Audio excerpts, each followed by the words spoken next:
प्रिय विद्यार्थियों, एक लंबे अंतराल के बाद से हमारी फिर से एक ऑनलाइन जो है क्लास होना प्रारंभ हो रही है। मुख्य तौर पर इस दौरान हमने बहुत सी समाजशास्त्रीय सिद्धांतों और पद्धतियों पर बात की है, लेकिन आज जो टॉपिक हम शुरू करने जा रहे हैं, सोशल फैक्ट्स का, दुर्खिम का जो सामाजिक तथ्य का सिद्धांत है, मुख्य तौर पर अगर देखा जाए तो दुर्खिम का यही एकमात्र ऐसा प्रयास है जो इस समाजशास्त्र विषय को, जैसा कि कॉम्ट चाहते थे, एक अलग विषय के रूप में, एक अलग विज्ञान के रूप में स्थापित करने में बहुत बड़ा योगदान देने का दुर्खिम का योगदान रहा है या प्रयास है, जिसको हम सामाजिक तथ्य के नाम से जानते हैं। मुख्य तौर पर अगर देखा जाए तो दुर्खिम कॉम्ट के बाद से ही इस बात को महसूस कर रहे थे कि यदि समाजशास्त्र को एक पृथक विज्ञान के रूप में स्थापित करना है तो जब तक कि उसकी एक विशिष्ट अध्ययन वस्तु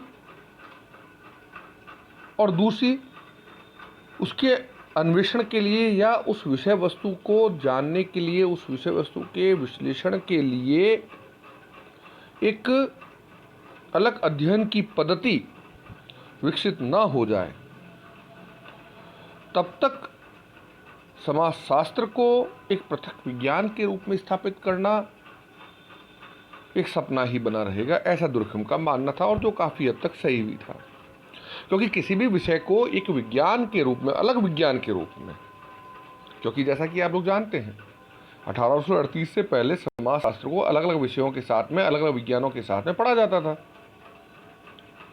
कॉम्ट ने उसको एक अलग रूप में रखने का प्रयास किया, दुर्खिम ने उनके उत्तराधिकारी के रूप में इस कार्य को करना अपना मतलब प्रमुख उन्होंने लक्ष्य माना और उन्होंने इसके ऊपर प्रयास भी किया।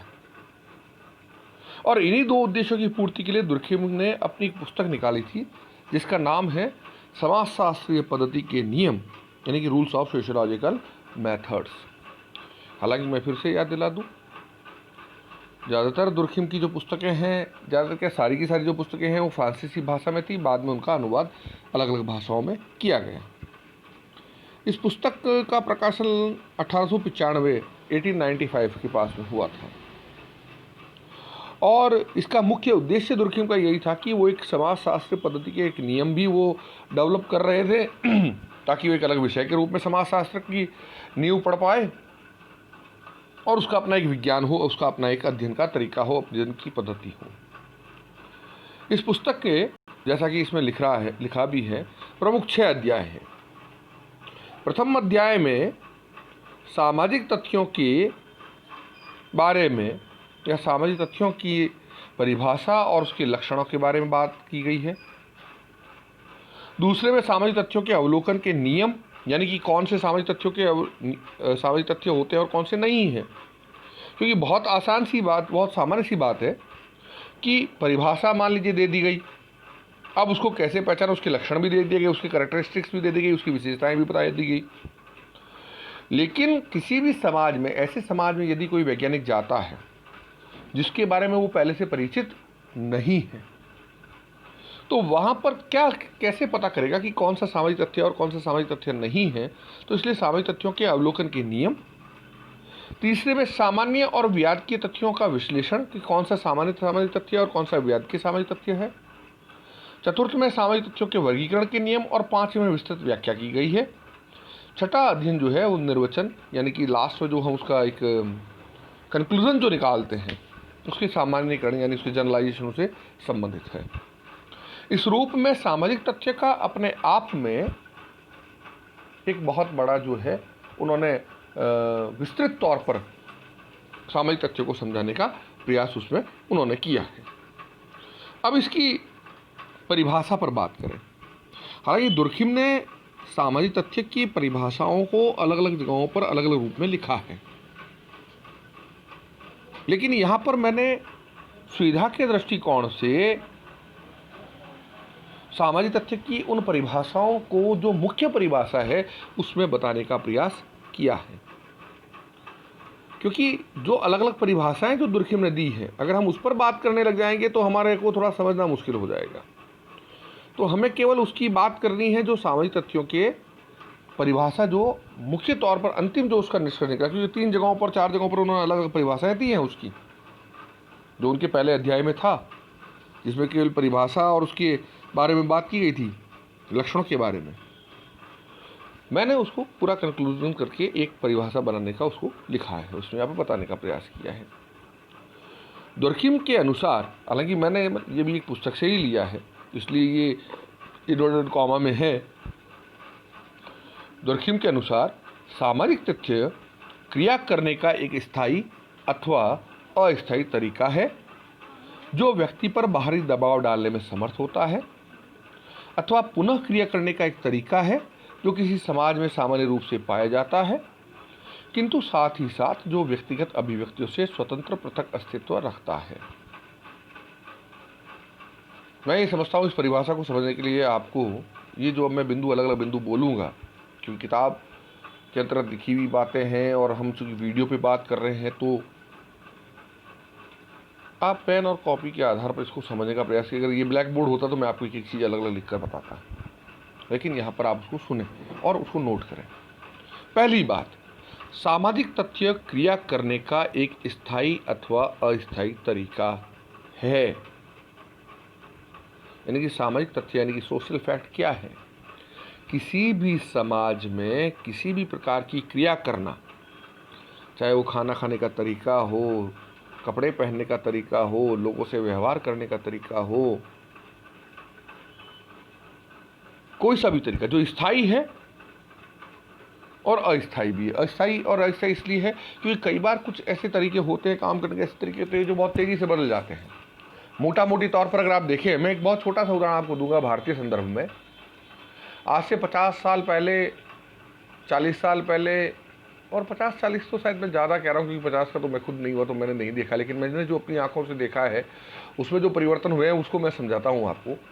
आज से करीबन जब मैं समझने लगा 30 साल पहले, 35 साल पहले, उस वक्त मुझे जब समझ में आने लगा कुछ कुछ, तो उस वक्त मैंने ये देखा था कि भारत में जब भी ज़्यादातर शादी ब्याह वगैरह होते थे, बारात वगैरह जाती थी, तो ये स्टेज प्रोग्राम और वीडियो रिकॉर्डिंग तो चलो बहुत बात की बात, स्टेज प्रोग्राम भी नहीं होते थे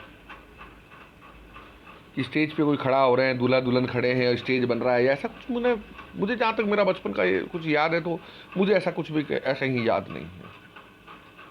लेकिन कालांतर में ये एक बहुत बड़ा परिवर्तन आया, शायद फिल्मों के प्रभाव की वजह से या और भी दूसरी चीज़ों की प्रभाव की वजह से। अब पैसे वालों के लोगों को देखा देखी कि धीरे धीरे स्टेज प्रोग्राम होने लगे, स्टेज सजने लगे, जहाँ पर दूल्हा दुल्हन खड़े होते हैं, एक दूसरे को वरमाला पहनाते हैं, वीडियोग्राफी होती है, दूसरी चीज़ें होती है, फोटोग्राफी होती है, ये होता है वो होता है। बाकी ऐसा पहले नहीं होता था। तो ये एक अस्थायी तरीका है जो 15-20 साल, 10 साल, 5 साल, 10 साल सब ले भी सकता है और नहीं भी ले सकता है, बदल जाता है। लेकिन एक स्थायी तरीका भी है कि आज भी अग्नि के समक्ष बैठते हैं हिंदू विवाह में, चारों ओर उसमें फेरे लगाए जाते हैं, मंत्रोच्चार होता है, वैदिक मंत्रोच्चार होता है, जो सालों से चला आ रहा है, हजारों सालों से चला आ रहा है। तो कुछ स्थायी तरीके भी हैं और कुछ अस्थायी तरीके। सामाजिक तथ्य क्या है? क्रिया करने का एक तरीका है जो स्थायी है अथवा अस्थायी तरीका है, जो व्यक्ति पर बाहरी दबाव डालने में समर्थ होता है। बाहरी दबाव का मतलब ये नहीं कि उसको प्रेस कर रहा है, उसको दबाया जा रहा है। बाहरी दबाव का मतलब ये होता है कि जो व्यक्ति पर इस बात का दबाव डालता है कि आपको इस काम को इस प्रकार से ही करना पड़ेगा भैया, इसके अलावा आप इस काम को नहीं कर सकते। जैसे मान लीजिए जब नवरात्र आ रहे हैं, नवरात्रा में क्या होता है? नवरात्रा में देवी की पूजा होती है, हिंदू लोग इस देवी की पूजा को मानते हैं, देवी की पूजा करते हैं। आप इस वक्त गणपति की स्थापना कर सकते हैं क्या? गणपति को बैठा सकते हैं क्या? अभी थोड़े समय पहले गणपति का भी बैठाया, फिर उसका विसर्जन, और ये अभी खैर कोविड के चक्कर में ज़्यादा लंबा चौड़ा मामला नहीं हो रहा है, लेकिन फिर भी हो तो रहा है। तो नवरात्रा में हमें देवी की पूजा करनी है, ये अपने आप में है। अगर हम दूसरे काम करने शुरू कर दें तो विशेष तौर पर देवी के मंदिरों को सजाए, अब जो भी कारण हो, ये तो मैंने उदाहरण दिया। दीपावली पर लोग दिए जलाते हैं, लोगों के साथ मिलकर खुशियाँ बांटते हैं, पटाखे चलाते हैं, ये सब चीज़ दीपावली पे होती है। होली पे रंग खेला जाता है। क्या हम दीपावली पर रंग खेलना और होली पर पटाखे और दिए जलाने कर सकते हैं? नहीं कर सकते हैं। कर सकते हैं, करें, लेकिन लोग हमें पागल कहेंगे, समाज उसको स्वीकार नहीं करेगा। तो इसलिए जो व्यक्ति पर बाहरी दबाव डालने में समर्थ होता है अथवा पुनः क्रिया करने का एक तरीका है जो किसी, यानी कि हम वापस कोई भी एक्शन कर रहे हैं, रिएक्शन कर रहे हैं, कुछ भी है, उसका करने का एक तरीका है जो किसी भी समाज में सामान्य रूप से पाया जाता है। हम कोई भी जो काम करने का तरीका है जो समाज में सामान्य तौर पर पाया जाता है, जो व्यक्ति पर विशेष प्रकार से दबाव डालता है,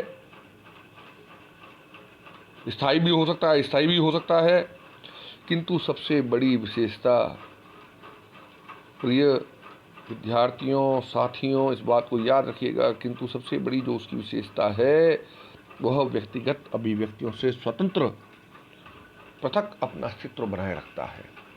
यानी कि मैं क्या सोचता हूँ, हम लोग क्या सोचते हैं, इसका उसके ऊपर कोई प्रभाव नहीं पड़ता है। आज भी जो तरीका विद्यमान है तो विद्यमान है। आज भी विवाह इत्यादि में जो पंडित आता है तो पंडित आता है।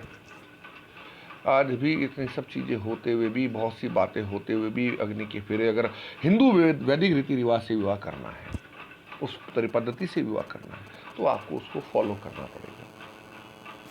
कोर्ट में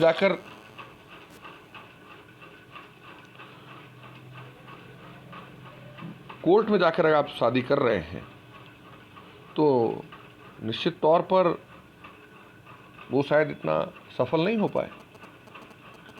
माफ़ी चाहता हूँ, बीच में मैं फ़ोन को रिकॉर्डिंग करते वक्त उसको मैं नहीं कर पाया, लेकिन अब ये बीच में समस्या आई है, तो आज के लिए इतना ही काफ़ी है।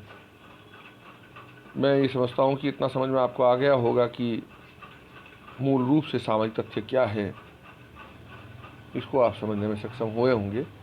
इस पर हम आगे और भी चर्चा जारी करेंगे। आज के लिए इतना ही काफ़ी है। धन्यवाद।